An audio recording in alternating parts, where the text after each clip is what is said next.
அதிசயங்கள் செய்கிறவர் நம் அருகில் இருக்கிறார். அற்புதங்கள் செய்கிறவர் என்றும் நமக்குள் வசிக்கிறார். 1 Corinthians 3:12 வாசிப்பான். ஒருவன் அந்த அஸ்திபாரத்தின் மேல் பொன், வெள்ளி, விலையேறப்பெற்ற கல், மரம், புல், வைக்கோல் ஆகிய இவைகளை கட்டினால் அவனவனுடைய வேலைப்பாடு வெளியாகும்.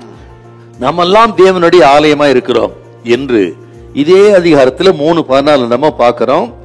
இப்படிப்பட்ட இந்த தேவனுடைய ஆலயத்தை, ஆவிக்குரிய இந்த ஆலயத்தை எப்படிப்பட்ட அழியாத பொருட்களினால் நாம் கட்ட வேண்டும் என்கிற ஒரு ஆழமான கருத்தை பரிசுத்த பவுல் சொல்லுகிறார்.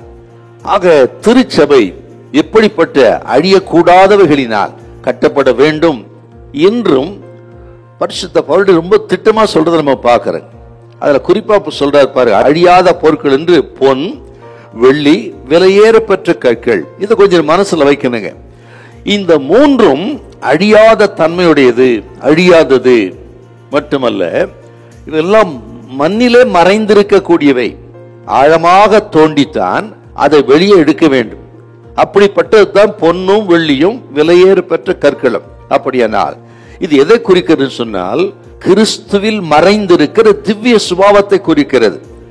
ஆக உண்மையான கிறிஸ்தவர்களுக்குள்ள இருக்கிற கிறிஸ்துவின் நமக்குள்ளே மறைந்திருக்கிற திவ்ய சுபாவத்தை குறிக்கிறது. இந்த திவ்ய சுபாவம் மனுஷ கண்களுக்கு அநேக தெரியாதுங்க. ஆண்டவருக்கு மட்டும்தான் தெரியும். அந்த உள்ளான வாழ்க்கை, உள்ளான சுபாவங்கள், கர்த்தருக்கு முன்பாக விலையேற பெற்ற மேன்மையான அந்த சுபாவங்கள் மறைந்திருக்க கூடியதை கர்த்தர் மட்டும்தான் அறிவார். அநேக நேரத்தில் மனிதர்களுக்கு தெரியாது. மனித கண்களுக்கு புலப்படாத விலையேற பெற்ற அழியாத, இன்னும் சொல்ல போனால் நமக்கு அலங்காரமாயிருக்கக்கூடிய இந்த திவ்ய சுபாவங்கள் தான் பொன், வெள்ளி, விலையேற பெற்ற கற்கள். இந்த பொன், வெள்ளி, விலையேற பெற்ற கற்கள் இவைகள் அக்கினினாலே புடமிடப்படுவது அதனுடைய தன்மையை சோதிப்பதற்காக.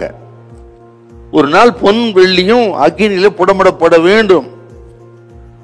அப்படித்தான் சோதிக்கப்படுகிறது. அதே போல இப்படி இந்த திவ்ய சுபாவங்களை உடைய நமக்கு பலவிதமான சோதனைகள் உண்டு, நெருக்கங்கள் உண்டு. எதுக்காக? நம்மை சுத்த பொன்னாக, நம்ம விசுவாசத்துல விலை உயர்ந்தவர்கள், சுபாவத்துல நல்ல விலை உயர்ந்தவர்கள், திவ்ய சுபாவமுடைய நல்லவர்கள் என்பதை விளங்க பண்ணுவதற்கு அநேக சோதனைகள் வரும். அருமையான கர்த்தருடைய பிள்ளைகளே, நான் ஆண்டவருக்காக உண்மையா இருக்கிறேன், உத்தமமா இருக்கிறேன், ஜெபிக்கிறேன், பரிசுத்தமா இருக்கிறேன், ஏன் எனக்கு சோதனை என்று நீங்க கேட்பீங்க. இப்படிப்பட்ட சோதனை எதுக்கு என்று சொன்னால், உங்களை புடமிட்டு இன்னும் சுத்த பொன்னாக மாற்றுவதற்கு. ஆக இந்த பாடுகள், நெருக்கங்கள் என்று சோர்ந்து போகக்கூடாது. நீங்கள் இன்னும் உத்தமமாய் விளங்குவதற்கு, இன்னும் பக்திமானாய் விளங்குவதற்கு, இன்னும் பரிசுத்தவான்களாய் விளங்குவதற்கு தேவன் அநேக நேரத்தில் சோதனை நடத்துவார். பயப்படாதிருங்க. கர்த்தர் உங்களை ஆசீர்வதிப்பாராக. ஹல்லேலூயா, ஹல்லேலூயா.